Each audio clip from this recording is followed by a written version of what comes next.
چیزیں ہیں وہ میں آپ کو بتا دیتا ہوں، اور اس کو کس طرح پڑھنا ہے، کس طرح عمل کرنا ہے، وہ بھی میں آپ لوگوں کو بتا دیتا ہوں۔ اگر روٹین میں کریں گے، یقین سے کریں گے، تو انشاءاللہ تعالیٰ اس سے ضرور فائدہ ہو جائے گا۔ سب سے پہلے یہ کہ اگر کسی شخص کے اوپر شبہ ہو کہ اس کے اوپر جن کا اثر ہے، تو اس پر سورۃ الفاتحہ، آیت الکرسی یا آیت الکرسی کی 3 آیتیں ہوگی، یعنی پہلے ایک آیت آیت الکرسی کی، اس کے بعد پھر اگلی آیت لا اکراہ فی الدین، یہ بھی اس کے ساتھ پڑھنا ہے، پھر اس کے بعد اگلی آیت ہے اللہ ولی الذین آمنوا، یہ والی آیت، یہ تینوں آیتیں پڑھی جائیں گی جب آیت الکرسی پڑھیں گے۔ سورۃ الفاتحہ، آیت الکرسی، خالدون تک پڑھنا ہے اس کو، ٹھیک ہے، وہ 3 آیتیں بنتی ہیں، اور پھر اس کے بعد آمن الرسول، آخری رکوع جو ہے سورۃ البقرہ کا، یہ اس کو پڑھ کر اور پھر اس کے بعد یہ والی آیت ہے شاہد اللہ انہ لا الہ الا هو والملائکۃ واولو العلم قائما بالقسط لا الہ الا هو العزیز الحکیم، پھر یہ آیت ہے۔ پھر اس کے بعد 10 آیات اول سورہ صافات کی، پہلی 10 آیتیں سورہ صافات کی پڑھنی ہے۔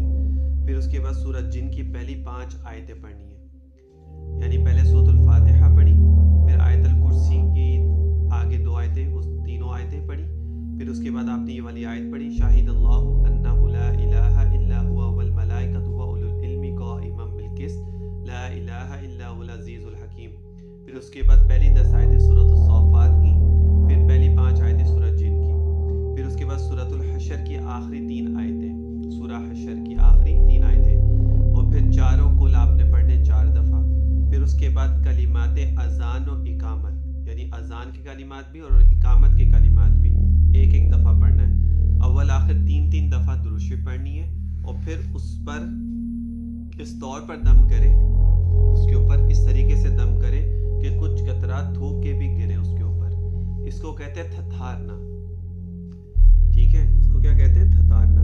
ایک ہوتا ہے دم کرنا، پھونک مار دی، ایک ہوتا ہے تھو تھو تھو تھو تھو۔ جب بھی آپ کسی سے پانی دم کروائیں گے نا تو وہ تھتارے گا اس کے اوپر، وہ پھونک نہیں مارے گا، وہ یوں کرے گا تھو تھو تھو تھو۔ اس سے یہ ہوتا ہے کہ جو چیز کلمات میں نے پڑھے ہیں، جو میری زبان سے ادا ہوئے ہیں، تو جب میں اس کو یوں کروں گا تھو تھو تھو تھو، تو اسی کے 1-2 قطرے چھوٹے چھوٹے سے ذرات کہہ لیں، تھوک نہیں ہوتا، یہ ذرات ہوتے ہیں، کوئی یہ نہ سمجھے کہ یہ کوئی گندی چیز ہے یا کچھ ایسا ہے نا، اس کو ذرات کہتے ہیں۔ تو یہ اس پانی میں مکس ہو جاتے ہیں جو آپ کے زبان سے کلمات ادا ہوتے ہیں اس کی وجہ، تو یہ اس کے اوپر دم کر دیں۔ ہر نماز کے بعد اگر یہی چیزیں جو میں نے بتائی ہیں پڑھ کے اس پہ دم کیا جائے تو بہت اچھا ہے، اور انشاءاللہ تعالیٰ بہت جلدی فائدہ بھی ہو جائے گا۔ یا صبح شام کر لیں، اگر ہر نماز کے بعد کرنا مشکل ہے تو صبح شام کر لیں، یا پھر دن میں 1 دفعہ اس کو کر لیں، اور پانی پر بھی دم کر کے اس کو پلائیں۔ تو میں تو یہ کہوں گا ہر نماز کے بعد اگر مشکل ہے کرنا تو پھر صبح شام تو لازمی ہو، دن میں 1 دفعہ نہ کریں، 2 دفعہ تو لازمی کریں صبح شام، اگر ہر نماز کے بعد مشکل ہے تو،